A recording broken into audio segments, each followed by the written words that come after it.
Please accept my humble obeisances, Brahmazo Glorioso Prabhupada। सभी भक्तों को मेरा सादर दंड प्रणाम है। तो आज काफी लंबे समय बाद पुनः हमारे वरिष्ठ गुरु भाइयों में से एक श्रीमान हरि कीर्तन प्रभु हमारे बीच उपस्थित है। प्रभु जी आज का टॉक डिलीवर करेंगे और प्राय प्रभु जी के टॉक्स में अंत में काफी भक्तों को प्रश्न होते हैं। काफी लंबे हमारे क्वेश्चन आंसर सेशंस चलते हैं, तो आप सभी से अनुरोध है कि अपने नाम जप को विराम देकर ध्यान पूर्वक आज का टॉक श्रवण कीजिए। प्रभु जी गुरु महाराज जी के जोन में महत्वपूर्ण जिम्मेदारी सेवाएं निभा रहे, आरएसए के रूप में एक महत्वपूर्ण जिम्मेदारी निभा रहे, और साथ ही में गुरु महाराज जी के जोन में जितने भी कंस्ट्रक्शंस होते हैं उसके प्रभु जी मुखिया या प्रभु जी की अध्यक्षता के में ही बड़े बड़े प्रोजेक्ट्स के कंस्ट्रक्शन और सुपरविजन होता है। बहुत ही टीडियस और रिस्पॉन्सिबल सेवा है ये, लेकिन इसके साथ साथ प्रभु जी अपने स्पिरिचुअल लाइफ को भी बखूबी संभालते हैं और हम सभी को भी गाइड कर रहे हैं। तो आज पुनः प्रभु जी हमारे बीच उपस्थित है, तो आप सभी से अनुरोध है आज का टॉक ध्यान पूर्वक श्रवण कीजिए। ज्यादा समय न लेते हुए हम श्रीमान हरि कीर्तन प्रभु से अनुरोध करते हैं आज का टॉक प्रारंभ करें। प्रभु जी हरे कृष्ण। हरे कृष्णा। थैंक यू पद्माली प्रभु। आप कारण हैं इस क्लास के। यदि आप ये अपॉर्चुनिटी नहीं देंगे तो फिर ये सेवा नहीं कर पाएंगे। Thank you so much. ओम अज्ञानतिमिरान्धस्य ज्ञानाञ्जनशलाकया चक्षुरुन्मिलितं येन तस्मै श्रीगुरुवे नमः। नमः ओम विष्णुपादाय कृष्णप्रेष्ठाय भूतले श्रीमते लोकनाथ स्वामिनिति नामिने। नमः ओम विष्णुपादाय कृष्णप्रेष्ठाय भूतले श्रीमते भक्तिवेदांत स्वामिनिति नामिने। नमस्ते सारस्वते देवे गौरवाणी प्रचारिणे निर्विशेष शून्यवादी पाश्चात्य देश धारिणे। नमो महावदान्याय कृष्ण प्रेम प्रदायते कृष्णाय कृष्ण चैतन्य नामने गौरत्वसे नमः। हे कृष्ण करुणा सिंधो दीनबंधो जगतपते गोपेश गोपिका कांत राधा कांत नमोस्तुते। तप्त कांचन गौरांगी राधे वृंदावनेश्वरी वृषभानुसुते देवी प्रणमामि हरिप्रिये। वाञ्छाकल्पतरुभ्यश्च कृपा सिन्धुभ्य एव च पतितानां पावनेभ्यो वैष्णवेभ्यो नमो नमः। जय श्री कृष्ण चैतन्य प्रभु नित्यानंद श्री अद्वैत गदाधर श्रीवासादि गौर भक्त वृंद। हरे कृष्णा कृष्ण कृष्ण हरे हरे हरे राम राम राम हरे हरे। मूकं करोति वाचालं पंगुं लांघयते गिरिं यत्कृपातमहं वन्दे श्रीगुरुं दीनतारिणं परमानंदमाधवं श्री चैतन्य ईश्वरम्। सर्वप्रथम गुरुदेव के चरणों में वंदना करते हुए उनका आशीर्वाद लेते हुए और आप सभी वैष्णव भक्तों के चरण कमलों में साक्षात दंडवत प्रणाम करते हुए मैं आपकी आज्ञा चाहता हूँ, ताकि मैं आपसे गुरु गुरु महाराज के द्वारा प्रभुपाद के द्वारा जो बोला गया है उसी को उसकी पुनरावृत्ति करके आप सबको हम सबको कुछ लाभ प्राप्त हो, इस प्रयोजन से मैं कुछ कहने का प्रयास करूंगा। तभी कुछ देर पहले ऐसा मन में विचार आ रहा था कि अभी मैं जो कुछ बोलने वाला हूँ तो वो इस गले से निकलने वाला है, शब्द जो है गले से निकलने वाला है। तो ये गला किसकी संपत्ति है? ये भगवान की संपत्ति है। ये हम नहीं लेके आए इसको। और जो शब्द निकलने वाले हैं वो भी भगवान की संपत्ति है। जो हम बोलने जा रहे हैं, जो बोलने की शक्ति है, ये भी भगवान की शक्ति है। कितने मूक लोग हैं संसार में जो बोल नहीं सकते, तो ये शक्ति भी भगवान से प्राप्त होती है बोलने की। और जो शब्द आएंगे, हाँ, जो शब्द मैं आपके साथ शेयर करूंगा, ये भी भगवान की संपत्ति है। क्यों? क्योंकि ये शास्त्रों के द्वारा, भगवान ने ही शास्त्रों को बोला, शास्त्रों से ही हम लोग पढ़ के लेते हैं, गुरुजनों से प्राप्त करते हैं, वही हम लोग रिपीट करते हैं। तो ये भी भगवान की संपत्ति है। तो जब ये गला भगवान की संपत्ति, जो वाक्य निकलेंगे, हाँ, बोलने की शक्ति भगवान की संपत्ति, और जो शब्द निकलेंगे वो भी भगवान के, तो फिर हमारा क्या है? जो हम ये प्रयास करते हैं एप्रिसिएशन बटोरने का, आपने बहुत अच्छा बोला, आपने बहुत अच्छा बोला। And we feel very puffed up, जैसे हम ही ने बोला, जबकि कुछ भी हमने अपना नहीं बोला। जो बोलने की शक्ति भगवान की सारी संपत्ति है। तो अगर हम ये सब कुछ भगवान को समर्पित कर देते हैं, तेरा तुझको अर्पण, nothing belongs to me my dear Lord, यही भक्ति है। यही मद अर्पणम है जो भगवान कहते हैं, यद करोषि यदश्नासि यद जुहोषि ददासि यद तपस्यसि कौन्तेय तत् कुरुष्व मद अर्पण। मुझे अर्पित करते हुए चलो। तो एक एक अर्पण करना है, और एक मद अर्थम भगवान कहते हैं, भगवान के अर्थ के लिए, भगवान के लिए अर्थ के लिए कुछ हमें संपादित करना है। तो हम भगवान की प्रसन्नता के लिए जो भी कार्य करें, यदि वो केवल और केवल भगवान की प्रसन्नता के लिए होता है, करने के बाद में हमने उसका रिजल्ट भगवान को समर्पित कर दिया, और एक शुरुआत से भाव ये है कि भगवान के लिए करने जा रहे हैं, ये सब भगवान के वैष्णव भक्त हैं, इनकी सेवा करने जा रहे हैं, तो इससे भगवान प्रसन्न हो। तो आप सभी वैष्णवों से याचना है, आशीर्वाद दीजिए। हमारा विषय तो ये नहीं है, मिथ्या अहंकार के ऊपर नहीं है। विषय आज का हमारा है, अच्छे श्रोता की क्या पहचान है, अच्छा श्रोता किसको कहा जाता है। तो आप सबको पता है कि आज परीक्षित महाराज वन में गए हैं आखेट करने, और वहां पर उनको क्षुधार्ता से पीड़ित हो गए।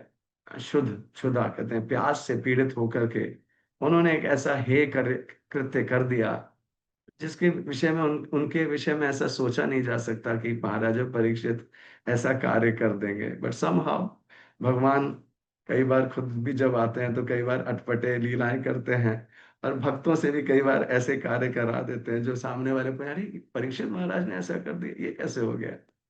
तो आज परीक्षित महाराज ने मृत सर पर डाल दिया। 7 दिन और 7 रात्रि तक वो घोर स्थान, एक संकल्प लेकर एक स्थान पे बैठ के, ना प्यास ना भूख कुछ नहीं है, और आज प्यास से इतने पीड़ित हो गए कि ऐसा कृत्य कर दिया। और उसके उपरांत हम सबको पता है, शमीक ऋषि के पुत्र श्रृंगी ऋषि ने परीक्षित महाराज को ऐसा श्राप दे दिया, कि आप 7 दिन में तक्षक उनको डसेगा और उससे उनकी मृत्यु हो जाएगी।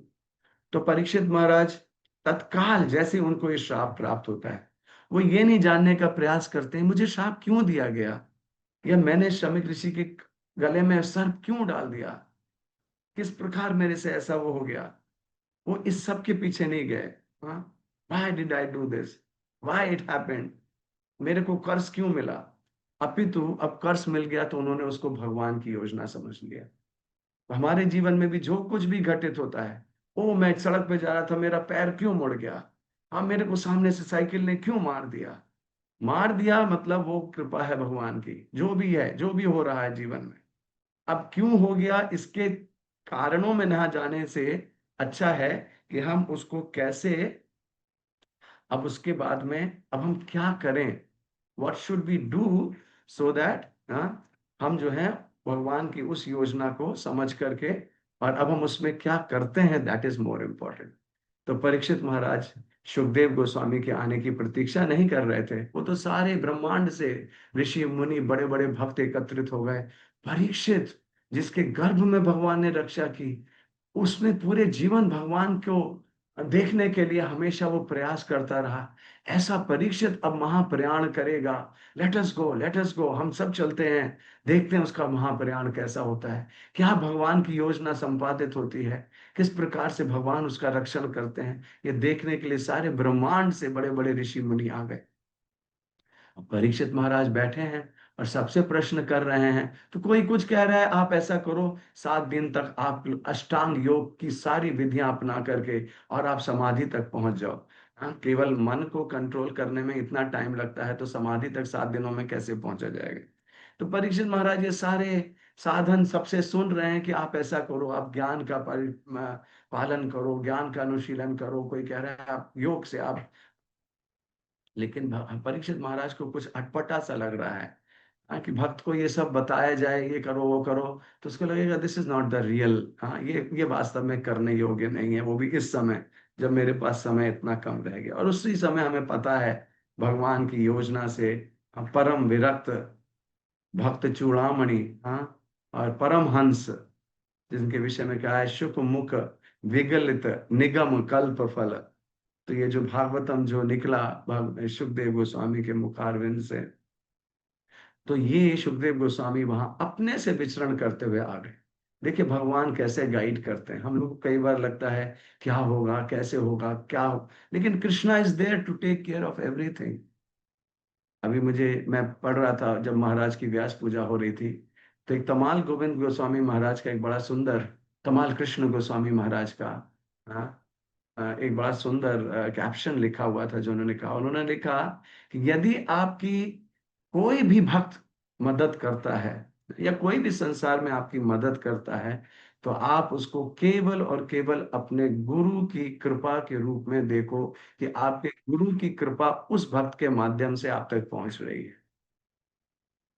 This was wonderful caption actually. तो अब सुखदेव गोस्वामी ने जब परीक्षित महाराज ने देखा सुखदेव गोस्वामी आ गए हैं, उनको आसन में बैठाया, उनका पाद प्रक्षालन किया, और उसके बाद में उनसे प्रश्न किया।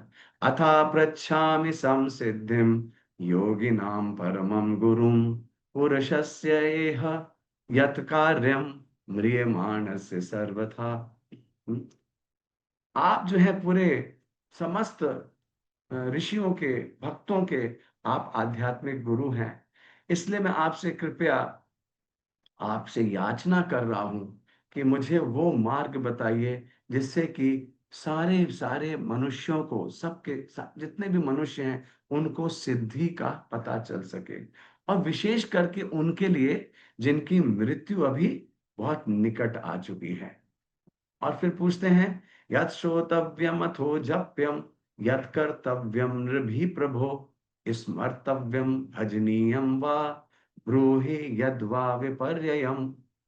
ऐसे व्यक्ति को बताइए, प्लीज मुझे बताइए कि ऐसे व्यक्ति को जो म्रियमाण हो, जिसकी मृत्यु बहुत निकट आ चुकी है, हाँ, उसको क्या सुनना चाहिए। हाँ, यत श्रोतव्यम, क्या सुनना चाहिए, अथो जप्यम, उसको क्या जप करना चाहिए, अतः कर्तव्यम, उसको क्या करना चाहिए, किसकी पूजा करनी चाहिए, हे प्रभु मुझे बताइए, और उसको क्या नहीं करना चाहिए।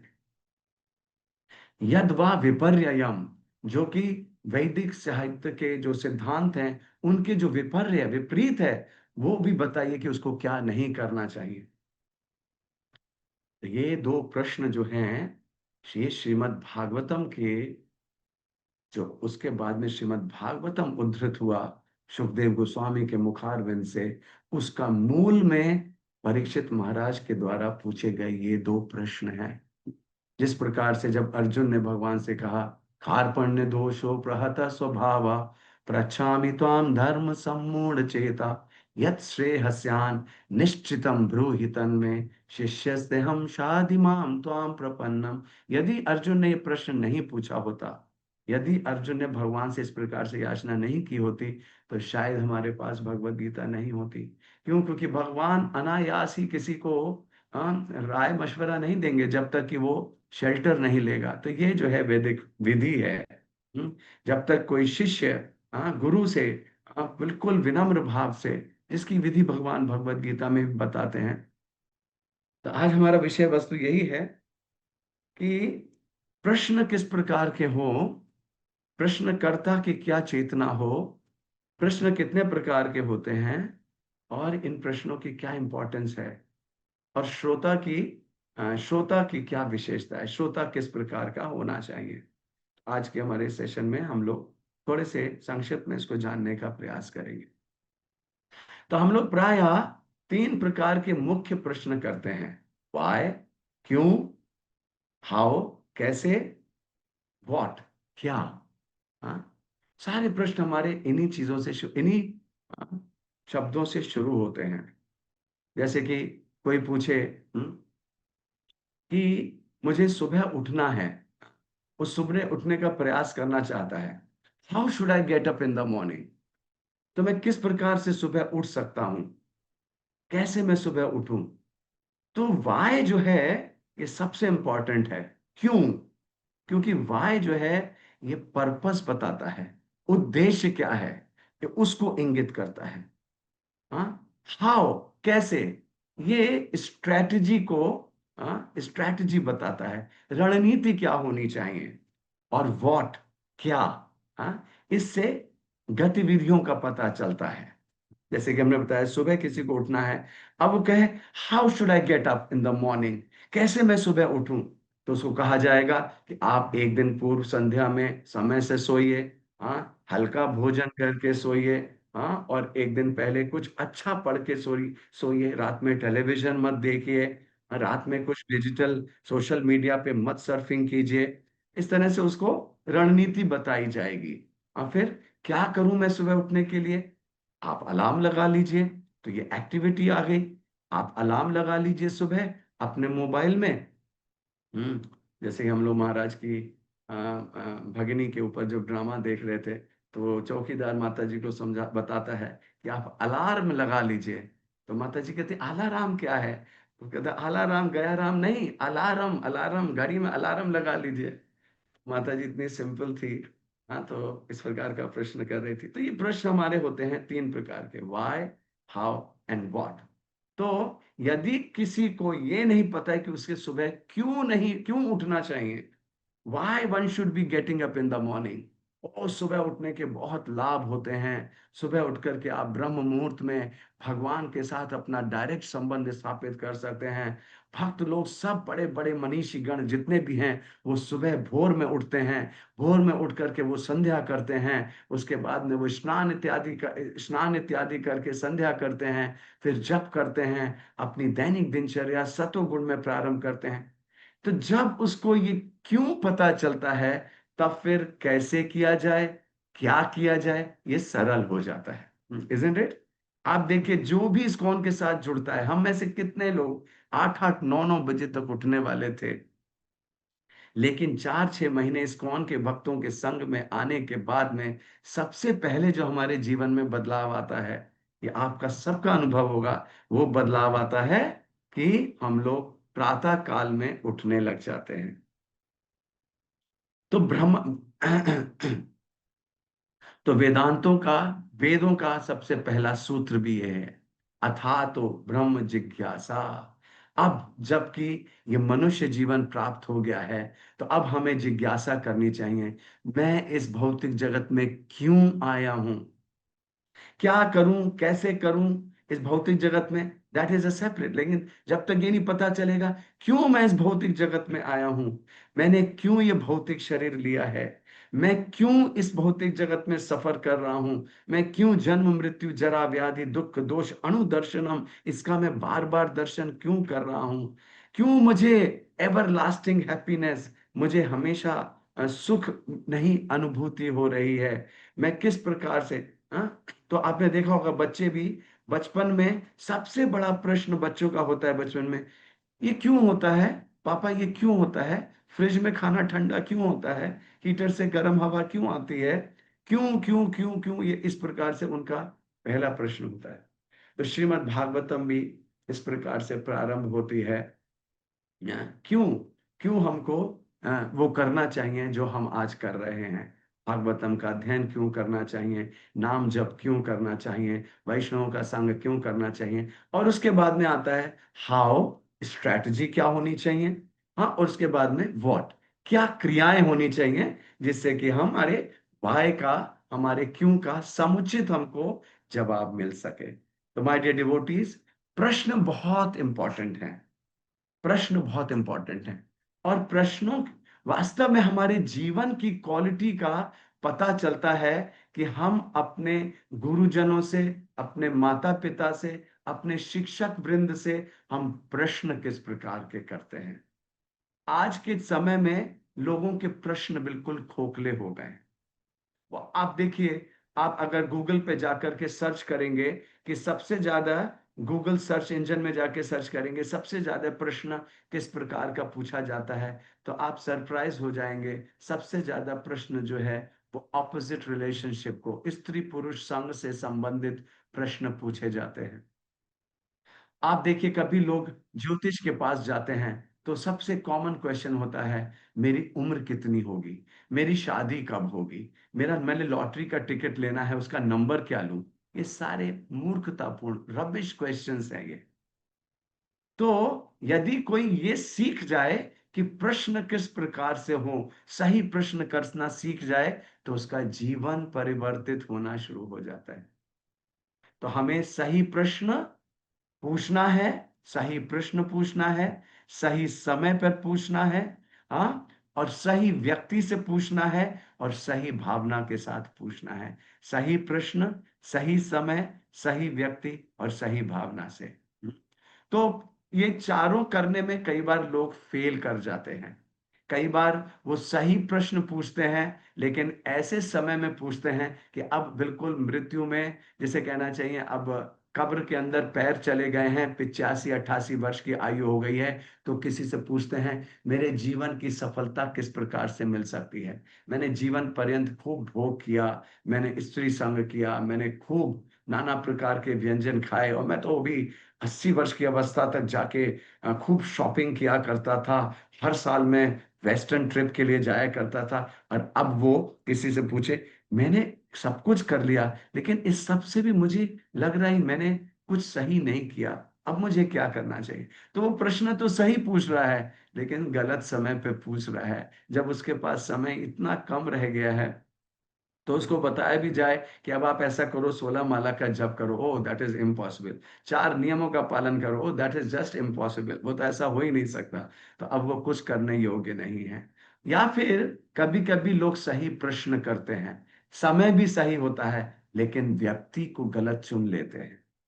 वो ऐसे दंभी, ऐसे पाखंडी गुरु के पास चले जाते हैं, जिसके पास स्वयं की एक आध्यात्मिक दृष्टि नहीं है। तो वो उन लोगों को दृष्टि क्या देगा जो उससे प्रश्न पूछने के लिए आए हैं। हाँ, तो कई बार सही प्रश्न पूछते हैं, सही व्यक्ति से पूछते हैं, सही समय पर भी पूछते हैं, परंतु सही भावना से नहीं पूछते हैं। सही भावना से नहीं पूछते हैं। इसीलिए भगवान कहते हैं तद विधि प्रणिपातेन परिप्रश्नेन सेवया।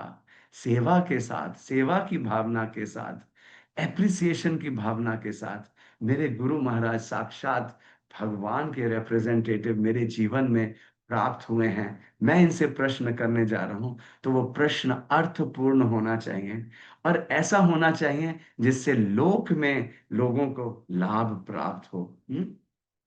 तो ऐसा कहा जाता है, it takes a good person to give a good advice. अच्छी सलाह देने के लिए एक अच्छे व्यक्ति की आवश्यकता होती है, but it takes a great person to accept the good advice. तो खाली प्रश्न पूछना ही आवश्यक नहीं है, परंतु अच्छी सलाह को स्वीकार करने के लिए एक महान व्यक्ति की आवश्यकता होती है। तो माय डियर डिवोटीज, कई बार हम लोग प्रश्न तो पूछते हैं अपने काउंसलर से, गुरु महाराज से। हमारे हमारे काउंसलर हिज ग्रेस सच्चिदानंद प्रभु हम लोगों को इसके ऊपर गाइडेंस देते हैं कि किस प्रकार से गुरुजनों से, काउंसलर से प्रश्न करना चाहिए। अब साल में हमको एक बार समय मिलता है, आधे घंटे का, 15 मिनट का, गुरु महाराज के पास बैठने का। उस समय हम उनसे अर्थपूर्ण, जिसको हम कैसे पालन करें, इसके विषय में हमें प्रश्न करना चाहिए। ऐसा प्रश्न होना चाहिए जिससे हमारी आध्यात्मिक प्रगति हो, जिससे हम भक्तिमय जीवन में एक सोपान से दूसरे सोपान में जाने के लिए प्रेरित हो सके। तो जब हम सही प्रश्न सही व्यक्ति से, सही समय पर, सही भावना से करते हैं, तो ऐसे प्रश्न जो हैं वो आध्यात्मिक बोध का प्रवेश द्वार बन जाते हैं। हाँ, they become the gateway to the spiritual realisations. हाँ, तो ऐसे प्रश्न सही भावना से, और उसके बाद में उसको सही तरह से पालन करने के लिए हम प्रेरित होते हैं। हमारी प्रार्थना भगवान से होती है, Krishna I want to get rid of this अनर्था, प्लीज हेल्प मी। मेरे गुरु महाराज ने मुझे इतने अच्छे टिप्स दिए हैं, मैं कई बार आप लोगों से शेयर कर चुका हूं।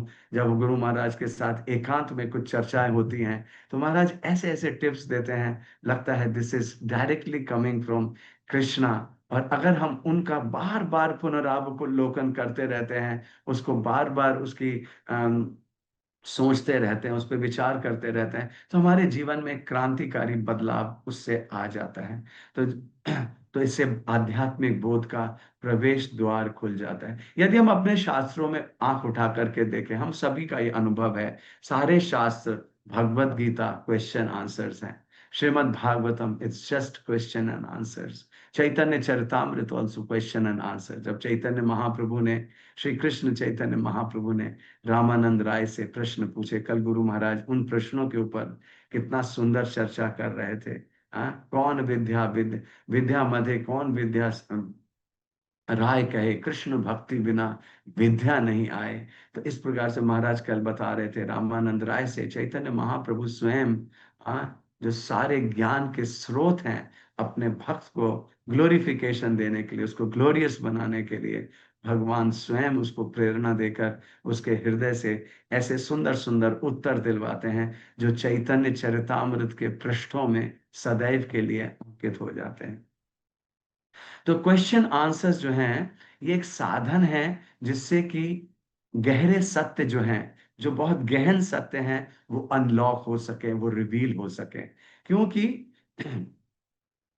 प्रश्न जो हैं वो केवल दर्शन को प्रकट नहीं करते हैं, अपितु प्रश्नों के द्वारा जो जो जो फॉलो करने में कॉम्प्लेक्सिटीज होती हैं, जो उन प्रश्नों के उत्तर को फॉलो करने में कॉम्प्लेक्सिटीज होती हैं, जो जटिलताएं होती हैं, उसको सुलझाने में भी मदद प्रश्न ही करते हैं। तो एक तो हमको दर्शन का पता चला, सिद्धांत का पता चला, लेकिन अब इस सिद्धांत को कैसे पालन किया जाए, हाँ, तो क्यों मैं करूं ऐसा, और उसके साथ में क्या करूं, कैसे करूं, ये सारे प्रश्न जो हैं, ये हमको दर्शन को ना केवल प्रकट करते हैं, अपितु दर्शन को पालन करने में जो जटिलताएं होती हैं, जो कॉम्प्लेक्सिटीज होती हैं, उनको भी वो सुलझाने में हमें मदद करते हैं। इसलिए श्रील प्रभुपाद ने इस आंदोलन में प्रश्न उत्तर की परिपाटी रखी। कोई भी आप प्रभुपाद का लेक्चर बिना क्वेश्चन आंसर्स के कभी नहीं सुनेंगे।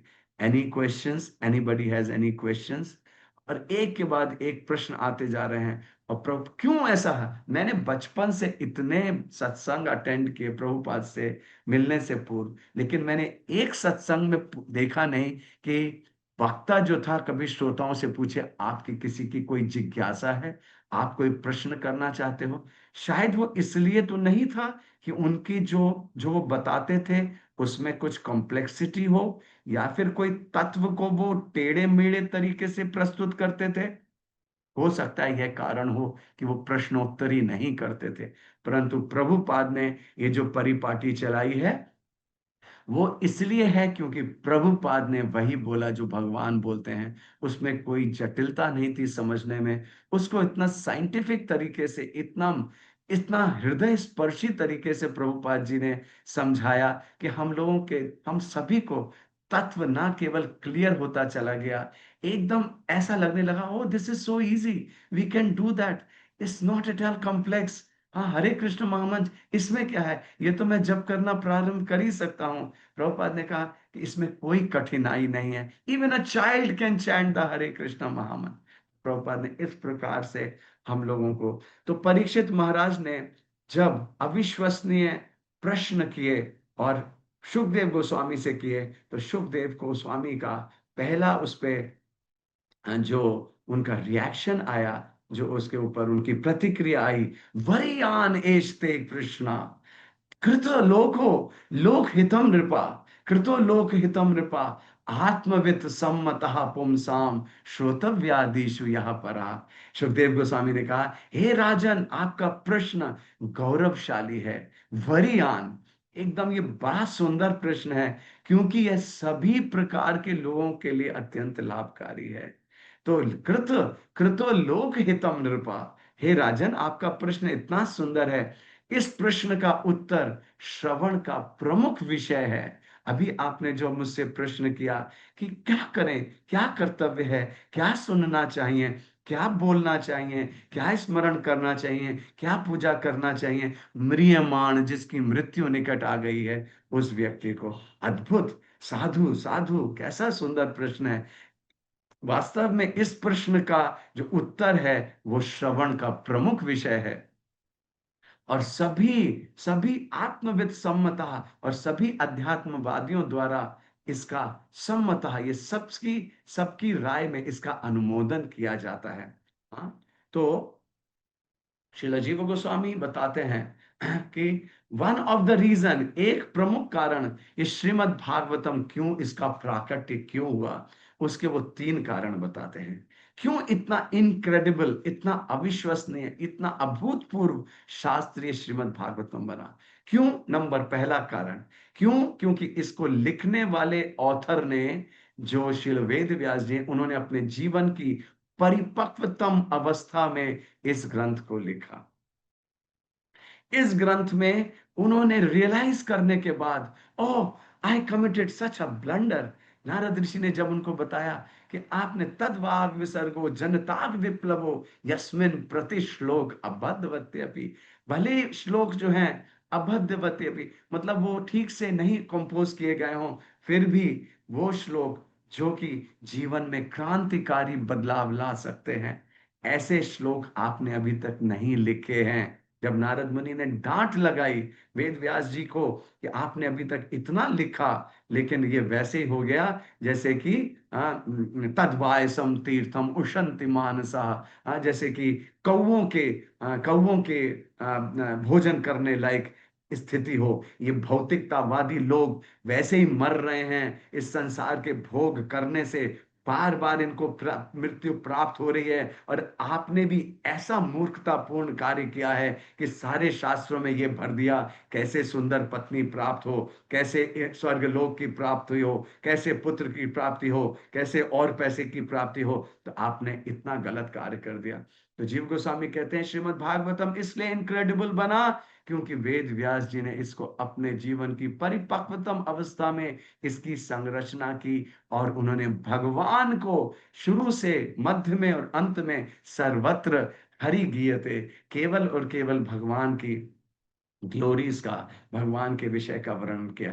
दूसरा कारण, Shrimad Bhagavatam is also most elevated, ये बहुत प्रशंसनीय है क्योंकि इसके वक्ता की शुद्धि के कारण।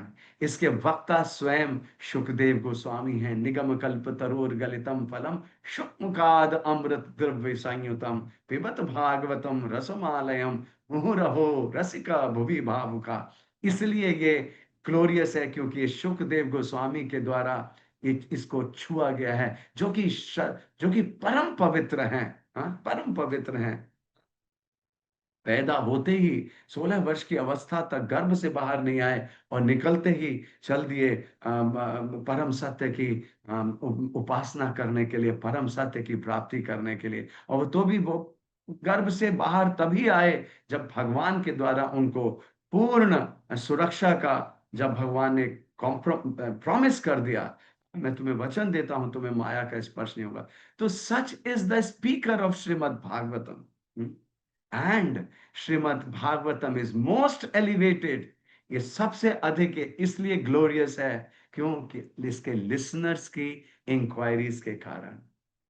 आप इसके लिसनर्स की जो इंक्वायरी है, जो इसके श्रोता गण हैं, क्योंकि वो इतने रेलेवेंट प्रश्न कर रहे हैं, चाहे वो मैत्रेय मुनि से विदुर जी का संवाद चल रहा है, चाहे युधिष्ठिर महाराज का नारद मुनि से चल रहा है, महाराज निमि का नवयोगेंद्रों से चल रहा है, या परीक्षित महाराज का सुखदेव गोस्वामी के साथ चल रहा है, या सौनक आदि ऋषियों का सूत गोस्वामी के साथ चल रहा है। Audience has importance. ऑडियंस की तभी तक इंपॉर्टेंस है जबकि उस असेंबली में जो प्रश्न किए जाते हैं वो बहुत ही उन्नत किस्म के हों। हाँ, तो इस प्रकार से हम देख सकते हैं कि भागवतम के इनक्रेडिबल होने के तीन मुख्य कारण हमने बताए। पहला, इसके ऑथर की मैच्योरिटी। दूसरा, इसके वक्ता की शुद्धता और भगवत परायणता। और तीसरा, इसके श्रोता गणों की इंक्वायरी, उनके द्वारा जो प्रश्न किए गए। कोई कोई बहुत ही अच्छा कक्षा दे रहा है, परंतु यदि ऑडियंस में बैठे लोग अच्छा प्रश्न नहीं करते हैं, इसलिए प्रश्न बहुत ही सूझबूझ के साथ करना चाहिए।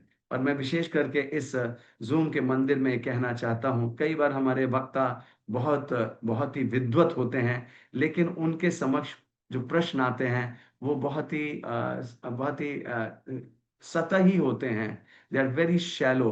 तो हम सभी को, माताओं को भी, प्रभुजनों को भी ये विचार करना चाहिए, क्या प्रश्न करूं जिससे ना केवल मेरा कल्याण हो अपितु लोक हितम, सभी का लोक का कल्याण हो सके। हैं? तो इसलिए यदि कोई प्रश्न अच्छा करने वाला होता है, हमने देखा है जब कोई प्रश्न बहुत अच्छा करता है तो आपका अपना डाउट भी निकलता है, और जो ऑडियंस होती है वहां पर, वो भी उससे बहुत ज्यादा लाभ लाभ प्राप्त होता है। तो इसलिए परीक्षित महाराज बहुत पावरफुल थे, क्योंकि he could get out the most from the learned Sukhdev Goswami. Sukhdev Goswami से वो इधर उधर के प्रश्न पूछते रहते, सिंपल प्रश्न पूछते रहते, लेकिन नहीं, उन्होंने उन्होंने सुखदेव गोस्वामी से वो प्रश्न पूछे जिनके चलते, कल हमने, परसों के दिन हमने एक सुना था अपने जपा टॉक में, 10 विषयों के विषय में उन्होंने पूछा था। अत्र सर्गो विसर्गश्च स्थानम पोषणमूतयः मनवंतर ईशानु कथा निरोध मुक्तिराश्रया। तो इसमें हमने ये सुना था कि तीसरे अध्याय स्कंद से लेकर 12वां स्कंद तक जो विषय थे, 12वां स्कंद निरोध का था, जो यूनिवर्सल डिसोल्यूशन का था, किस प्रकार से जो विनाश की लीला है उसके विषय में, 11वां स्कंद मुक्ति की लीला, 10वां स्कंद आश्रय की लीला, 9वां स्कंद ईशानु कथा की लीला, ये हमने सुना। लेकिन इसमें पहले 2 स्कंद क्यों बोले गए, इसके विषय में उतनी विषय डिटेल चर्चा नहीं की गई थी। तो ये बड़ा इंपॉर्टेंट है जानना, ये जो पहले 2 स्कंद हैं, ये कि ये क्यों बोले गए। तो पहला स्कंद जो है, शिल प्रभुपाद जी लिखते हैं, इसमें अल्टीमेट गोल ऑफ लाइफ क्या है उसका हमको पता चलता है।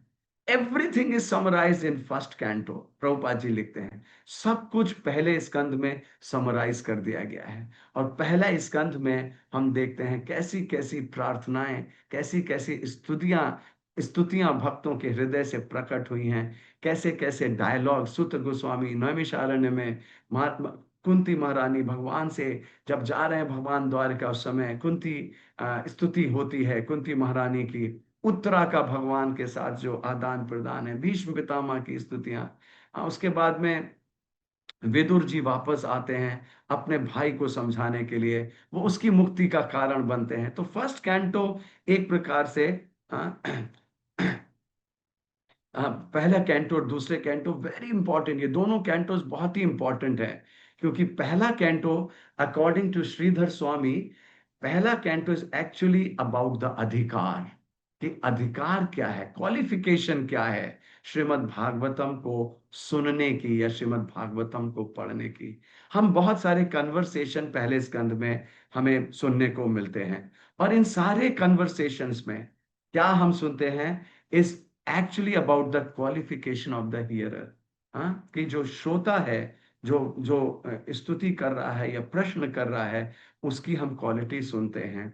और व्यासदेव अमेजिंग प्रश्न पूछते हैं नारद मुनि से, जिस कारण से ये अद्भुत ज्ञान जो है प्रकट होता है। शौनकादि ऋषि सूत गोस्वामी से सुंदर प्रश्न करते हैं, जिसके द्वारा शौनक सूत गोस्वामी प्रेरित हो जाते हैं इस विषय पे बात करने के लिए। इसी प्रकार से परीक्षित महाराज सुखदेव गोस्वामी से ये जो 2 प्रश्न करते हैं, तो ये जो मुख्य कारण बनते हैं श्रीमद् भागवतम। इसलिए श्रीमद श्रीधर स्वामी कहते हैं that the qualification of the hearer, जो श्रोता है उनकी जो क्वालिफिकेशन है, उनकी जो योग्यता है, वो हम लोग पहले स्कंद से समझते हैं। तो यदि हम श्रीमद् भागवतम को सुनते हैं, पढ़ते हैं, पूरी हम पढ़ते हैं, सुनते हैं, हाँ, परंतु हमारे अंदर श्रोता की क्वालिफिकेशन नहीं है, तो हम उसमें से बहुत अधिक सीख नहीं पाएंगे। हम केवल इसलिए पढ़ रहे हैं कि हम इसको दूसरों को सुना सकें, नहीं।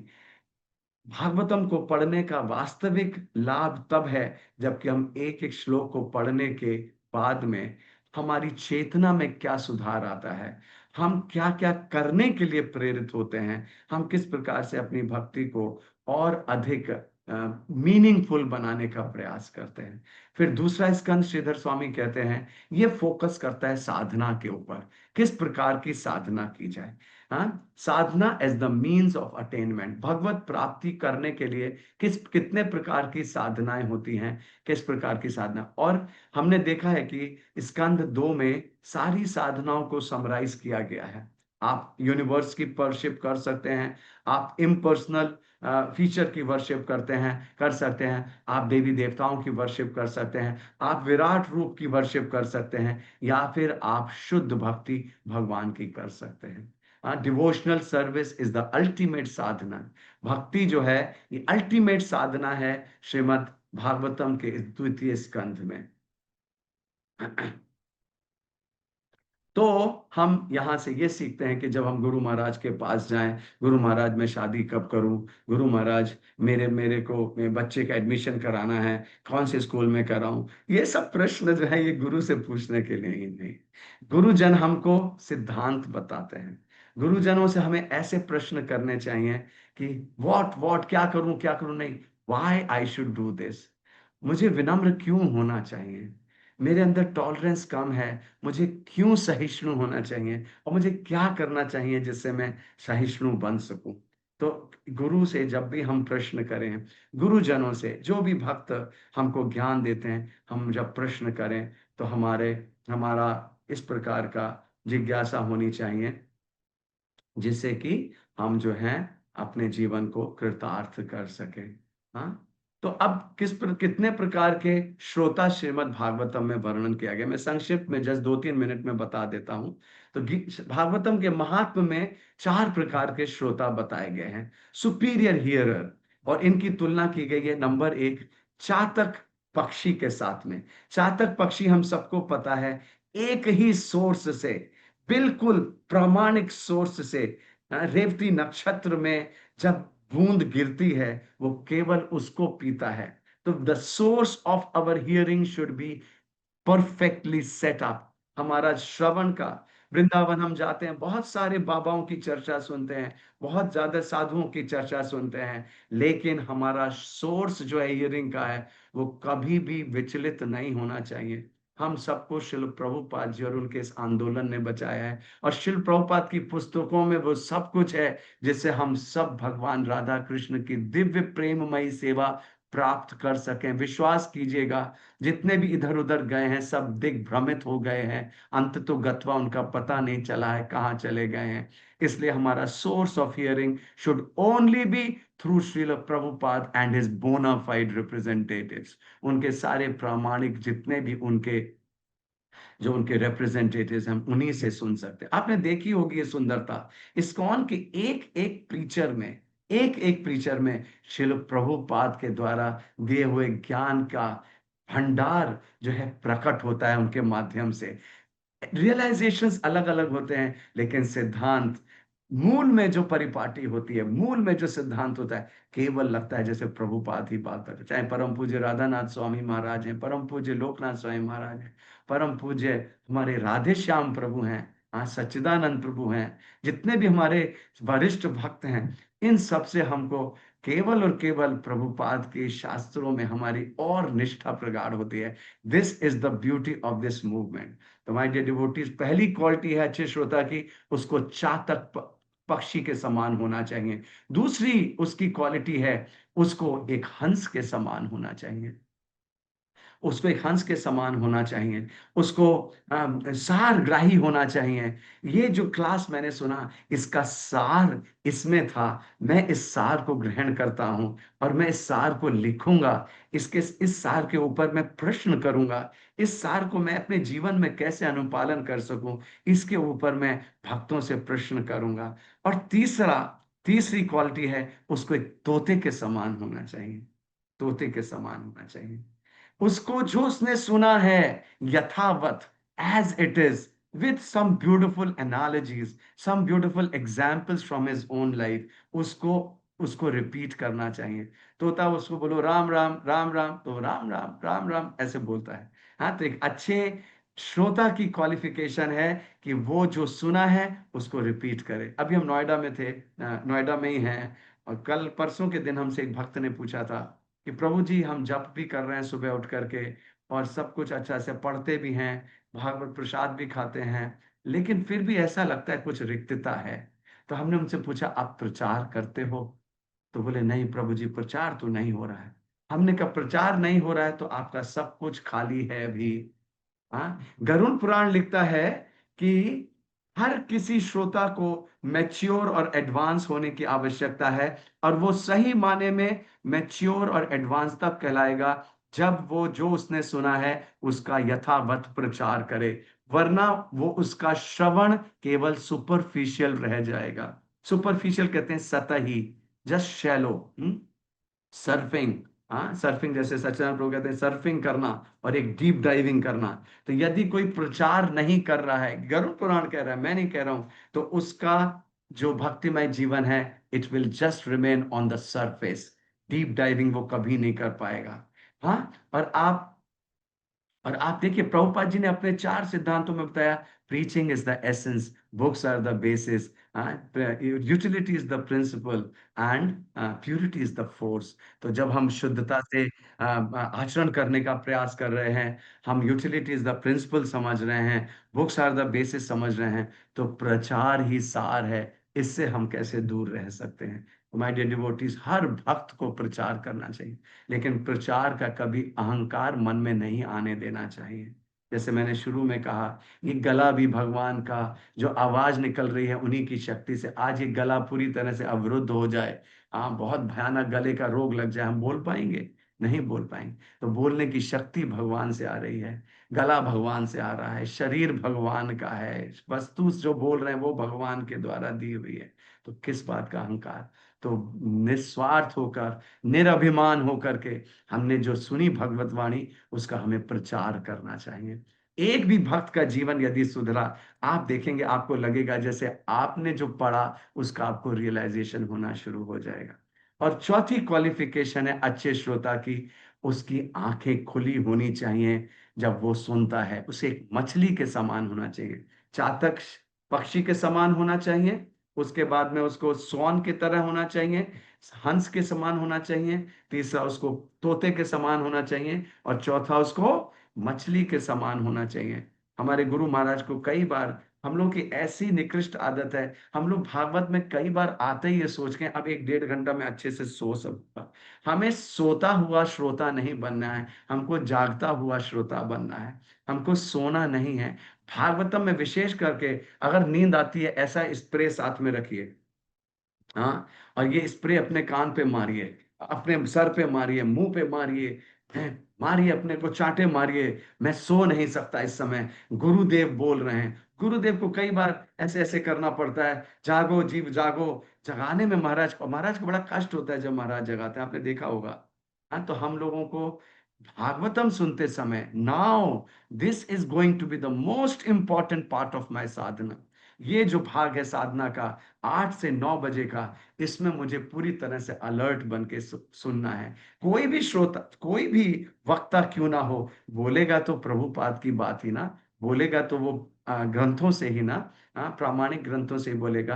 तो इसलिए हम सबको मछली के समान, मछली को पलके नहीं दी भगवान ने, तो आपकी भी आंखें ऐसी फटी होनी चाहिए, कान एकदम ऐसे खड़े होने चाहिए जब हम लोग भागवतम में सुने। और आप सब मुझे भी आशीर्वाद दीजिए कि मैं भी ऐसे मछली के समान, चातक के समान, कभी प्रभुपाद जी के आंदोलन के अतिरिक्त और कहीं सुनने की इच्छा ना करूं। सदैव सारग्राही, हंस के समान सारग्राही बनूं, और आप सब भक्तों को प्रचार करते समय अच्छे भाव से आप सबको प्रचार कर सकूं। ऐसी मेरे आप सब भक्तों के चरणों में याचना है। हरे कृष्णा, हरे कृष्णा, कृष्ण कृष्ण हरे हरे, हरे राम, हरे राम, राम राम, हरे हरे। आज का हम लोग सत्र यहीं समाप्त करते हैं। और आप में से 2 भक्तों ने हाथ उठाया है, तो we will take quick questions.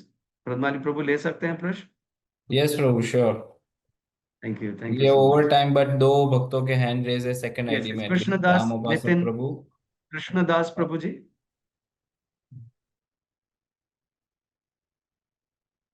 Yes, unmute कीजिए अपने को, बिना अनम्यूट किए आपकी आवाज नहीं आएगी हमको। हरे कृष्णा प्रभु जी, दंडवत प्रणाम, बहुत बहुत धन्यवाद आपका। अब आ रही है आवाज? Yes yes, very good, Krishna. बोलिए। अरे प्रभु जी, जब भी मैं हम ऐसा मेरे साथ बहुत बार हुआ है, जब भी मैं प्रचार के लिए जाता हूँ, रात के टाइम जाते, उनको प्रचार करके आते हैं, लेकिन अगले 3-4 घंटे तक उन्हीं के बारे में चलता रहता है हमारे मन में, तो हमको नींद भी।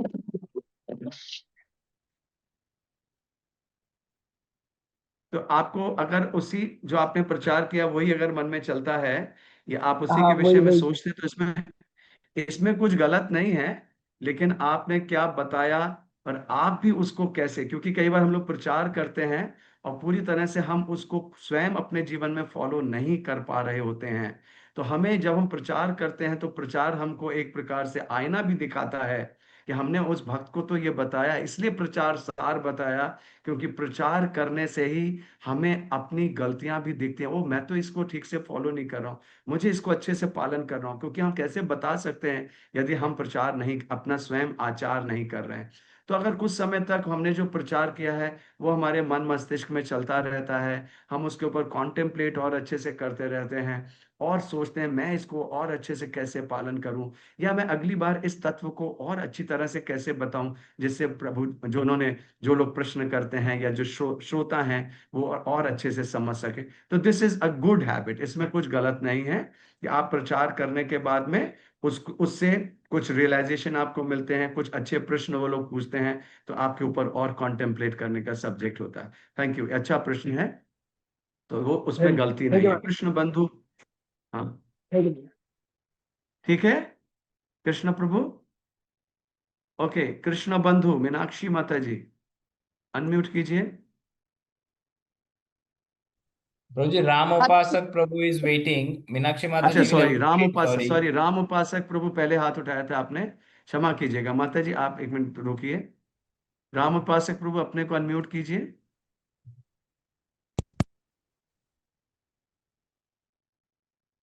यस, राम उपासक प्रभु बोलिए। वीडियो ऑफ कर दीजिए, वीडियो ऑफ करके बोलिए, जैसे आपकी आवाज।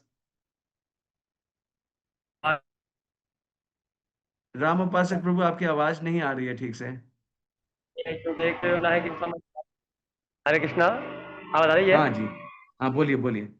हाँ, तो आपने कहा कि जैसे सुखदेव गोस्वामी महाराज अपनी माँ के घर में 16 साल तक रहे थे, और उसके बाद भगवान ने उनको ये वचन दिया कि आपको माया स्पर्श नहीं करेगी। तो एक बच्चा, हमने सुना है कि साधारणतः 9 महीने ही अपनी माँ के घर में रहता है। और अगर कोई अपनी माँ के घर में रहता है तो उसे कैसे पता चलता है कि बाहर मुझे माया जो है सो अटैक करेगी? ये थोड़ा समझ में नहीं आया, कृपया तो मार्गदर्शन आपने करें। आपने कई बार सुना होगा कि गर्भस्थ शिशु शिशु जो है वो ज्ञान प्राप्त कर लेते हैं। अभिमन्यु को चक्रव्यूह भेदने की सामर्थ्य गर्भ से प्राप्त हो गई, है ना। और कई प्रहलाद महाराज को भी गर्भ में माता कयाधु के गले गर्भ में जब उन्होंने सुना तो वो आत्म साक्षात्कारी हो गए। तो गर्भस्थ शिशु जो है वो चेतना में होता है, और वो इतने कष्ट में होता है कि उस समय जो वो शब्द सुनता है वो उसको साक्षात्कार भी उसको हो जाता है। इसलिए गर्भस्थ शिशु को भगवत परायण विषय पर उसको सुनाना चाहिए, भागवत सुनानी चाहिए, चैतन्य चरितामृत सुनानी चाहिए। तो ये जो शुकदेव गोस्वामी हैं ये पूर्ण रूप से आत्म साक्षात्कारी जीव हैं, और ये भगवान के भक्त भी हैं, ये राधा रानी के तोते हैं। लेकिन अब उन्हें इस संसार में आना पड़ रहा है, तो ये लीला मात्र है उनकी, कि वो जो है भगवान से एक प्रकार से प्रॉमिस करवाना चाहते हैं कि उनकी माया उन्हें स्पर्श नहीं करेगी। लेकिन ये बेसिकली जस्ट लीला है, वो आत्म साक्षात्कारी हैं। आप यदि गर्भाधान संस्कार के ऊपर पुस्तक पढ़ेंगे तो उस पुस्तक में ऐसा लिखा गया है कि यदि कंसेप्शन से पहले से अगर आप सही तरह से गर्भाधान करते हैं और बच्चे को अच्छी तरह से भगवत गीता का ज्ञान गर्भ में देते हैं, तो बच्चा जो है आत्म साक्षात्कारी होकर के ही गर्भ से बाहर निकलता है।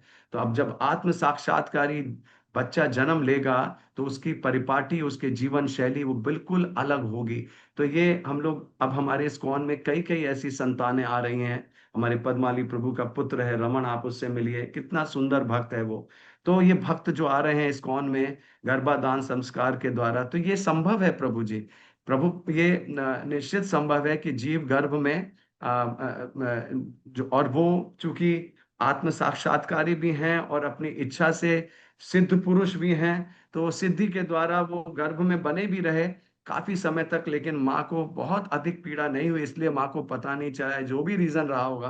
अब हम उसमें तो नहीं जाएंगे क्यों हुआ वैसा, क्यों को नहीं जानेंगे, लेकिन उनका ऐसा हुआ था जिस कारण से वो सुखदेव गोस्वामी बने। ठीक है, तो अभी इसके बहुत ज्यादा डिटेल में नहीं। तो एक लास्ट प्रश्न लेते हैं, ठीक है राम उपासक प्रभु, could you get your answer? धन्यवाद धन्यवाद। ओके, हाँ यस मीनाक्षी माता जी, प्रश्न कीजिए, अनम्यूट कीजिए। हरे कृष्णा प्रभु जी। प्रभु जी, मैं जैसे शाम को जो है ना, हम लोग मोहल्ले वाले हैं, नॉन डिवोटीज हैं, तो जपा स्टार्ट किया है, तो 5-6 लेडीज आ जाती हैं, हम जपा करते हैं। उसके बाद हम एक 15 मिनट बुक रीडिंग भी करते हैं। तो अभी हमने कृष्ण की, और वो खत्म होने वाली है, तो जो सब कह रहे हैं कि अब भगवत गीता ही स्टार्ट कर लें, तो क्या स्टार्टिंग में भगवत गीता पढ़ना ठीक रहेगा या कोई और थोड़ा सिंपल बुक पढ़ी जाए? नहीं, प्रभुपाद की कई छोटी पुस्तकें हैं, पहले आप छोटी पुस्तक पढ़िए, जिससे श्रोता हाँ लोग भी जी। ना घबरा जाएं कि अरे ये तो बहुत हाँ जी। हाँ जी। टफ जा रहा है हाँ जी, भगवत मैं भी गीता। यही सोच रही थी जी। तो आप है जी, रिकमेंड कर सकते हैं कौन सी बुक स्टार्ट की जाए? पूर्ण प्रश्न पूर्ण उत्तर प्रभुपाद जी की पुस्तक है, वो पढ़िए। हाँ, ठीक है। कृष्ण की ओर आपने ठीक है। पढ़ा, ऐसे बहुत बहुत हाँ सारी जी। पुस्तकें प्रभुपाद जी की छोटी हाँ पुस्तकें, जी। उनकी पूरी लिस्ट हाँ है। जी। तो आप ठीक है। उन लिस्टों को अपने काउंसलर से प्राप्त कर सकते हैं। और छोटी हाँ छोटी जी। हाँ जी। पुस्तकों को पढ़ने के बाद में मिडिल पुस्तकें पढ़िए, जिसमें कुंती महारानी की शिक्षाएं हैं, चैतन्य महाप्रभु का टीचिंग्स हैं, कपिल मुनि ठीक की है। शिक्षाएं हैं, ऐसे पढ़ के फिर आप भगवत गीता तक जा सकते हो। ओके, ठीक है, हरे कृष्ण, धन्यवाद। ठीक है पद्माली प्रभु, we can stop here, there are 3 more hands raised. Padmali प्रभु,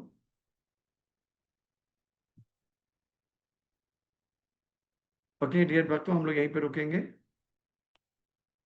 आप लोग सभी का बहुत बहुत धन्यवाद, और कल हम पुनः गुरु महाराज के साथ जपा और जपा टॉक के लिए सुबह सम्मिलित होंगे जूम मंदिर में।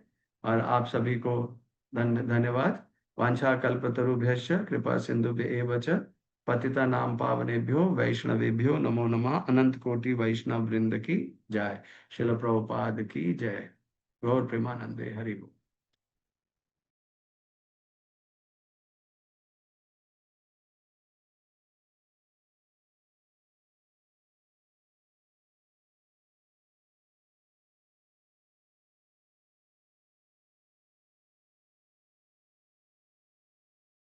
तो आइए हम सभी हमारी परंपरागत पद्धति से महामंत्र का उच्चारण करके श्रीमन हरि कीर्तन प्रभु का हृदय पूर्वक आभार व्यक्त करते हैं आज के इस सत्र के लिए। हरे कृष्ण कृष्ण कृष्ण हरे हरे, हरे राम राम राम हरे हरे। श्री हरिनाम प्रभु की जय। हरे कृष्ण महामंत्र की जय।